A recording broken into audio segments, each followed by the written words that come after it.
নমস্কার সবাইকে। বড়দের প্রণাম ও ছোটদের ভালোবাসা জানিয়ে আজকের ভিডিওটা আমি শুরু করছি। আজকে আমি একটি কাজ তোমাদের সাথে শেয়ার করব। আমি শুরু থেকে শেষ অবধি পুরোটাই দেখানোর চেষ্টা করব। দেখো তোমরা সবাই অবশ্যই, আর বলো কেমন হয়েছে। চলো তাহলে শুরু করা যাক। আমি আজকে আমার একটি অর্ডারের কাজ শেয়ার করব, মাটির বাটি পেইন্টিং করা। যেই দিদি অর্ডার করেছিলেন তিনি আমার মন মতো করে একটা ডিজাইন বানিয়ে দিতে বলেছিলেন। সেই হিসেবে আমি নিজের মতো করে একটি সিম্পল ডিজাইন বানাই। দিদি এটা বলেছিল যে সিম্পলের মধ্যে কিছু একটা ভালো করে দিতে। আর অর্ডারটা দিদি আমাকে 3 দিনের মধ্যে বানাতে বলেছিল, তো খুব কম সময়ের মধ্যেই এটা আমি তৈরি করেছিলাম। কেমন হয়েছে জানি না, কিন্তু তোমরা আমাকে অবশ্যই জানিও যে জিনিসটা কেমন হয়েছে।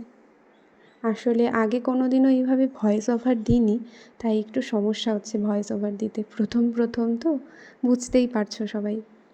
আশা করি তোমাদের আমার ভিডিওটা ভালো লাগবে। এরকম যদি তোমরা আবার ভিডিও দেখতে চাও বা তোমরা আবার দেখতে চাও নতুন নতুন ডিজাইন, তাহলে অবশ্যই আমাকে কমেন্ট করো, আমি দেওয়ার চেষ্টা করব। আমার একটা ছোট্ট বিজনেস আছে এই মাটির থালা পেইন্টিং, গাছ কৌটো এগুলো নিয়ে। যদি কারো দরকার হয় বা কেউ যদি আমার ডিজাইন কারো পছন্দ হয়, তাহলে তোমরা অবশ্যই অর্ডার করতে পারো। কোনো দিনও আঁকা শিখিনি, তাই যতটুকু শিখেছি নিজের প্রচেষ্টায় শিখেছি। অনেকেই প্রফেশনাল আর্টিস্ট আছেন যারা এই কাজগুলো করেন, তারা অনেক ভালো ভালো কাজ করেন, আমার থেকে হয়তো অনেক দ্বিগুণ ভালো কাজ করেন।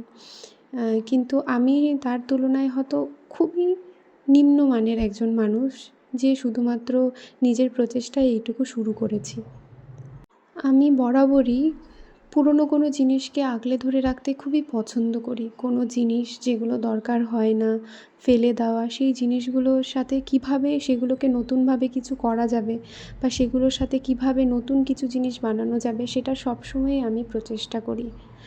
আশা করি সেই জিনিস ফেলে দেওয়া জিনিসগুলো, যেগুলো জিনিস হয়তো কোনো দিন আমাদের অনেক কাজে দরকারি ছিল বা এখন সেগুলো ভেঙে গেছে বা খারাপ হয়ে গেছে বলে ফেলে দেওয়া, সেই জিনিসটাই আমি বিলিভ করি না। আমি মনে করি যে জিনিসগুলোকে ধরে রাখতে পারলে হয়তো অনেক স্মৃতি সেখানে আটকে যেত।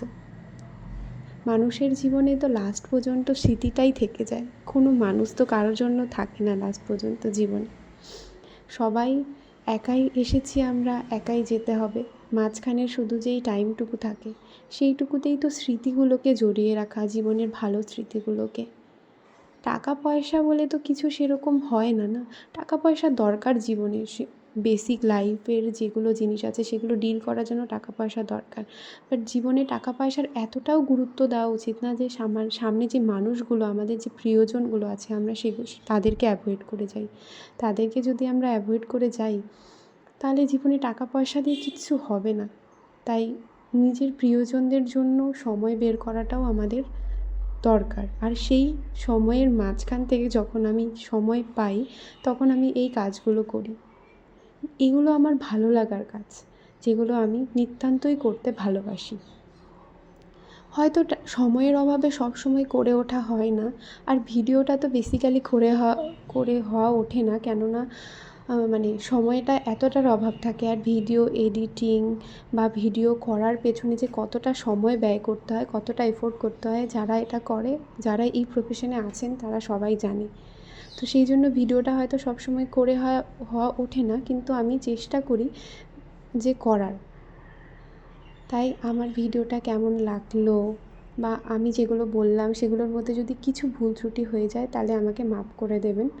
আর আমি নতুন ভয়েস ওভার দিচ্ছি, বুঝতেই পারছেন, সেটার জন্য ভুল হলে মাফ করে দেবেন। আর আমার আঁকাটা কেমন লাগলো সেটা অবশ্যই আমাকে জানাবেন। ভালো থাকবেন সবাই, পরের ভিডিওতে দেখা হবে।